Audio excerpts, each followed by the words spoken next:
fate maps. Today I am going to discuss fate maps. This is usually done by vital dyeing. Number 1. Natural marking found in protochordates, example ascidians.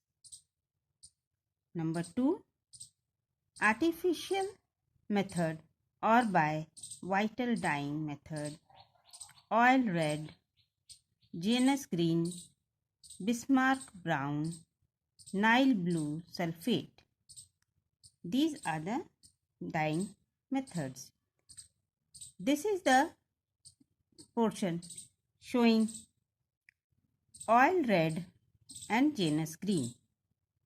This gives prospective neural tube. Sure. Now, and this gives rise to